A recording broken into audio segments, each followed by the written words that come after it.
Shit. Hey man, what's up? It's your boy Klumsy, and we on Real Talk with the Realest. Tune in. My boy Klumsy, man, what's going on, bro? Man, not much. Just chilling. Another day, another life. Man, how's life been treating you, bro? Man, that shit been crazy. It's been like ups and downs, turnarounds. You know, life does its thing for everybody. You know.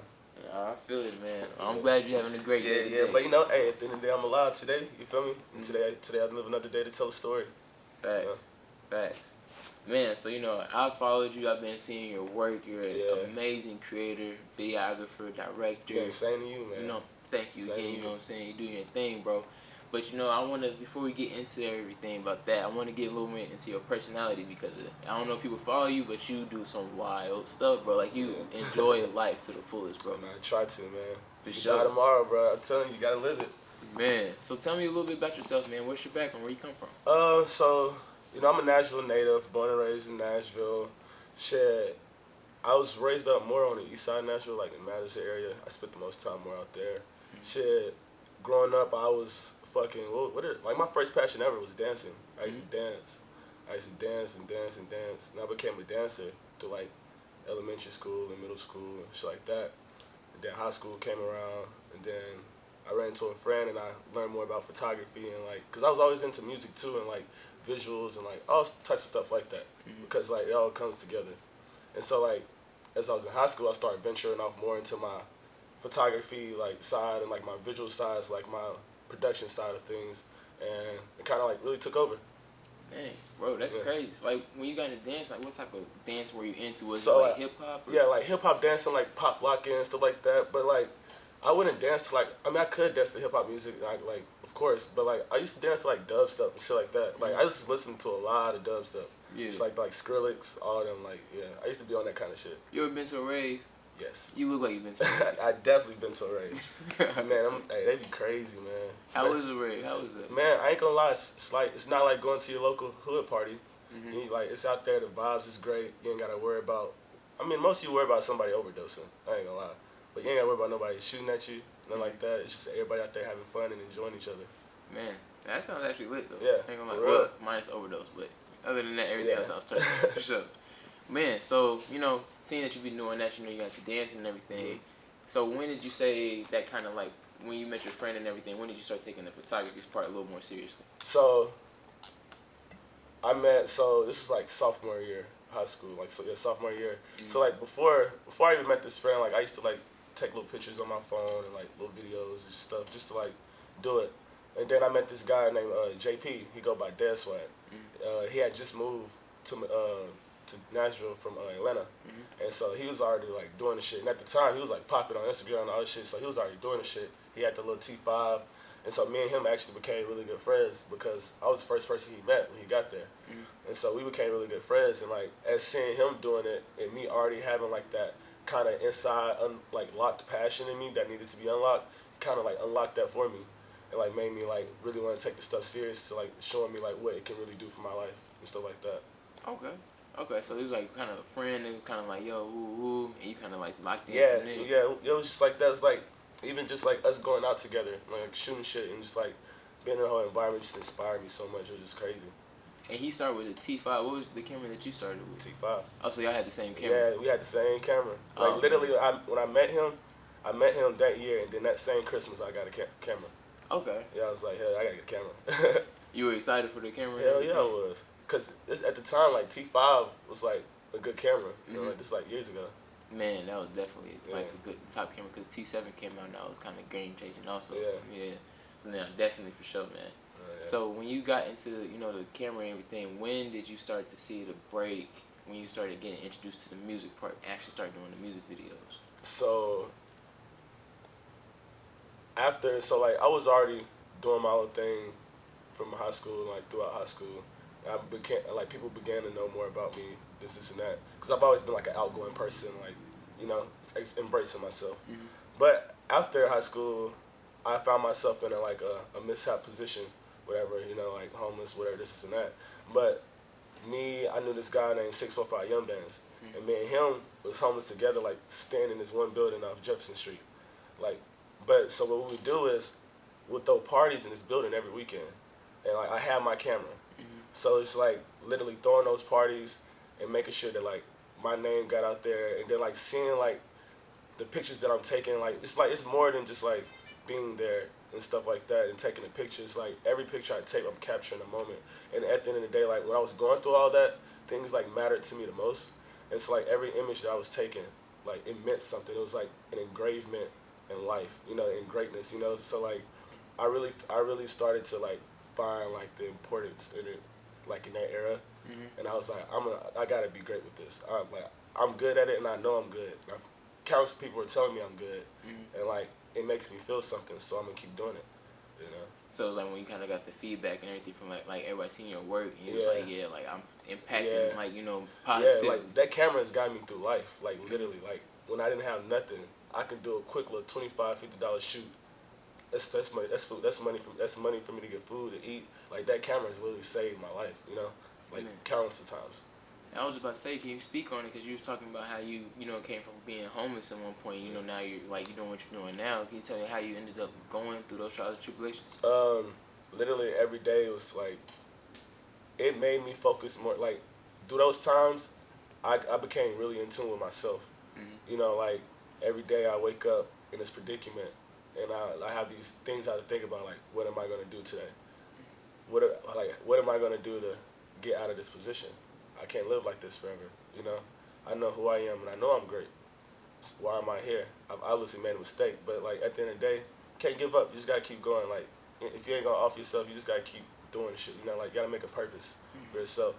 And so, like, through all that, like, we kept doing the parties and shit, and I kept shooting, and, like, eventually we started making money. Like, we started making money, like, and, like, things just happened. I got a car. I just got out that situation. Just worked my way up, you know. Like shit was crazy though. Like, honestly, like that was one of the funnest times of my life being homeless and shit. Like it was like we done things like high speed chases and it was definitely like not the best life like when it comes to like you don't want to live like that, but it was fun though. I ain't gonna lie, it was like a journey, you know. Do you feel like that helps you become a better person? Oh, of course, of course. Like if I didn't have that experience, like I would be so naive to a lot of shit. Nowadays, like I wouldn't be able to like read things or like read energies or maneuver how I maneuver now if I didn't experience those kind of emotions and feelings and stuff like that. Man, going through something like that, do you feel like a lot of people take a lot of things for granted now? Oh, of course, and I still take things for granted to this day. You know, I feel like it's a natural thing that humans do. What makes you better is the more or lesser of how much you do that. You know, like because I feel like there's something that everybody takes for granted. You know, whether it's something big or something small. But it's about making sure that you always come to an awareness of what you're taking for granted and trying to change that.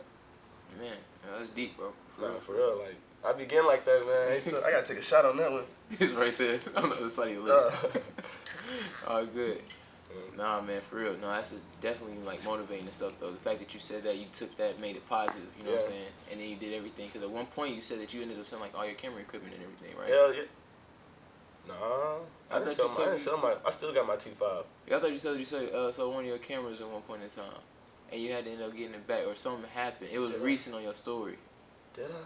It was like I know my camera got stolen. It was stolen, probably. That's probably. Yeah, my camera got stolen last year, 4th of July actually. Stolen. Okay. Yeah. So how was that? Like, it was all my fault. Like I didn't get robbed for it or nothing, but so like this right here, it's not my best friend. But literally, I was going out, you know, with the girls, having fun. I took my camera with me because I was going to this party. I was going to take some pictures or whatever. End up drinking, getting drunk, and, like, leaving my camera at this person's house. And, like, this is, like, at Sobro, like, downtown Nashville. Like, how am I going to get in contact with this person? And so, basically, like, I got in contact with him. He was like, the camera's not here anymore. I'm like, damn, somebody definitely took that bitch. And that's the end of that. And it's my fault. I shouldn't have got drunk. You know, I should have been more responsible. But, you know, at the end of the day, it's a lesson learned. I'll never do it again. Which camera did you have at the time? I had a Canon 5D Mark IV. Ooh. Yeah. Ooh. Yeah, that shit was nice. That was my baby. It's such a good camera. That was my baby. Man, but I mean, you looking good right now. You know, you like with the Sony. Little Sony. So, you know. Hey, these is beasts for videos. No cap. Really, though. Yeah. They really are underrated, like, cinematography masters of the code. Yeah. Man, so, you know, back into like what you're doing now, you know, you got a positive thing going, you know, your life is moving in a whole better direction and stuff. So like, what have you been doing now? What are you working on? What am I working on? So in the past year, man, I've been through a lot. I've worked on a lot of things. So like, I've gotten the opportunity to like work with big artists like Doughboy and like be alongside of like my friend Armin. If you don't know, you know Armin 3 Run. He's the GOAT. And like literally just traveling alongside of him, like traveling to LA and working with like Sway Lee and meeting Sway Lee and fucking G Herbo and just like being alongside and like not only like if I'm not shooting all the time, I'm still in an environment to like be learning something. You know, like so like I've got an opportunity just by being there to do like things like shoot a video for Doughboy and stuff like that. And I'm truly blessed for it. Like I've even done things with Tula Bree. Like me and him had a whole little run and I was gratefully able to go on tour, you know, and like experiencing the tour life, shit's fucking different. Like it's a journey, no lie. Like I feel like my first tour, that tour opened my mind up to like so much about the world because like before I went on tour, like I didn't even really travel like outside the state like that. You know, maybe I went to Florida, you know, something like that. But like we traveled the whole West Coast, like every day, new city, new state, whatever, and it was just like crazy. But like what I've done so far, I'm truly blessed about. I've done like a lot of shit. But as far as right now, the projects I'm working on right now, I just dropped a video with Lil Shoebox and this dude named Trey 4K. I just dropped that. It's called Crazy Hoes. I'm actually working on this project right now with this guy named Clover James. I think this is gonna be one of my. I think I'm gonna like this video the most out of the most recent videos I've been shooting. But those are the projects I'm working on right now. Okay, bro, that's gonna be tough, bro. I'm definitely, you know, always ready to see it, bro. Because the one that you did with the lightning and everything, the blue lightning. Oh, you talking about with 909 Memphis? Bro, color grading was ridiculous, bro. Yeah, I was experimenting super tough on that. Man, and it looked like you nailed everything. Yeah. Because it gave me like the vibe. Because honestly, it's like because that came out way before Polo G's. I don't know if you see Polo G's Gang Gang video when they had the lightning and everything. No. Yours dropped before that even came out. So to me, I'm looking at it like. Almost like, dang, did they see, you know what I'm saying? Like, seeing your video. Cause that's crazy. I didn't know that. Watch, look, go check it out. Check out Gang Gang, Polo G, and Lil Wayne's video, and then watch that, but not when you did with 909 Memphis. Like, color grade and everything is super similar, but your video dropped, like I think a month or 3 weeks before that video even came out, or it's even a single, you know what I'm saying? Yeah. So, like, you just being ahead of the game, like, you're already on trends, you know what I'm saying? So, that's, you know what I'm saying? Like, you great, dope, doing your thing, bro. Damn, that's crazy. I didn't even think about that. I'm gonna watch that though, for real. Yeah, check it out, bro. It's dope, it's dope, it's dope. But, you know, we all inspired by each other, you know, at the end of the day. Exactly. You know, everything comes from something. Ain't nothing new under the sun. Hey, Polo G, if y'all watching my shit, y'all better say something. But, man, so, you know, it's definitely dope to hear that and everything. And I had a question, too. So, like, when you got into it and started doing the tour life and everything, when you did it with Bree, was that, like, your first, like, big artist kind of, like, going around with? Yeah. That is like my big art. That's my first big artist. But like that thing with Bree, so I didn't even see it like that. Bree like a brother to me. Like, you know, like our relationship. At the end of the day, I tell him no matter what, you know, I see you as a brother. You know, like it was more than just us like going out on tours and performing. Cause you know I was his hype man and everything too. And so it was just like more than that because like we would hang out outside of that shit, you know, and like just talk about everything that was going on. Cause at the time he had, you know, it was a lot of shit going on. We just like talk about everything, be there for each other, give each other advice like anytime. Like Bree's a really good guy, I ain't gonna lie. He's like really good. I'm proud of him right now. Yeah. But I guess that is my first big artist for like going out and like doing all this shit with. And thank you for that. I appreciate that. That's like for real. Man, y'all two like peas in the pod. Every time I saw for real, you dude, was there. like, bro, like performing on the stage, bro, bro, oh my god, like it was immaculate, bro. It was just like it was crazy. The vibes was real. Like literally, like I was like we performed at Traffic Jam, the Clean Boy promotion shit. That's the day I crowd surfed. Yeah. Like, dude, like it was crazy. Like I successfully crowd surfed. Like, that was a dope party too. Y'all turned that one up. Henny Gang was there. We just had like 15 and 30 minute section or whatever. Yeah. But yeah, y'all guys had that packed out rocking, bro. Like y'all energy was live and everything. I love that. It was the funnest party ever. You know, Tula Bree and Klumsy, man. It's a badass duo. Man, now y'all going crazy, bro. Is there anything we could be expecting back from you guys in the future, man? I really don't know right now. He's doing his thing. I know he got the whole collab thing with the shoe company he's doing. Yeah. And stuff like that.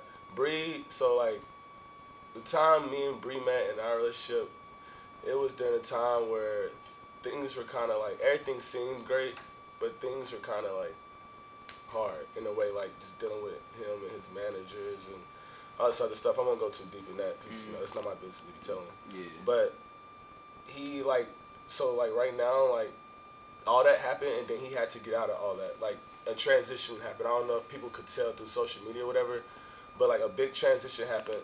All that ended and like he just really needed to go find himself. Yeah. You know, and like that's what he's been doing is like finding himself. Like he know like he ain't gotta see me every day. He ain't gotta talk to me every day. But like it's all love here, and like same for me to him, same from him to me, and I know that. So, but like I'm proud of what he's doing right now. You know. Facts. Yeah, he just dropped the shoe and like you said, and he's just dropped the project, The Butterfly Effect. You know, he's going crazy right now. Dope song. Y'all go check that shit out. And he doing the TV show Shine Sings. Yeah. I was actually went with him. I was up there for the first season of it. I was actually on it. Mm-hmm. So don't go look at the video. But I was actually on it. No lie, I was actually on it. Because like they were like, damn, we need somebody else to be on here. We need somebody to bring like character. And I was like, shit, I'll do it. But no, yeah, I actually shot like a lot of BTS for the first season stuff too. But it was fun. Dude. Hell yeah. And before we get you up out of here, is there any advice you'd like to give to any like creators that are kind of like just starting out in their lane, trying to find their own, style and everything? Is there any type of advice you give? Keep going, man. It's a journey. Shit ain't easy. It like when I say it ain't easy, I'm not talking about like the work of like doing something. I'm talking about mentality, like living wise, emotional wise. It's like shit ain't easy, like it's gonna be a journey. You just gotta like stay true to yourself and always put yourself first. That's a fact, bro. That's a fact, bro. For sure, man. Anybody want to give any special shout outs to anything? I want to give a shout out to my boy Armin 3 Run. I want to give a shout out to my boy Dead Swag. I want to give a shout out to Two Out Bree. We want to give a shout out to JB the fucking realist. And man, I just want to give a shout out to all the creators. Period. Keep doing y'all thing, man. Much love, bro. Appreciate you for coming out here, especially last minute and everything. Yeah, hey, no problem. Thank you for having me, man. Like this shit's lit, Appreciate it's just something. It's gonna be great. Trust me. Thank you, man. I'm working every day just like you, bro. Appreciate you again, man. Let's get you up on out of here. All right, well, JB the realist, we out.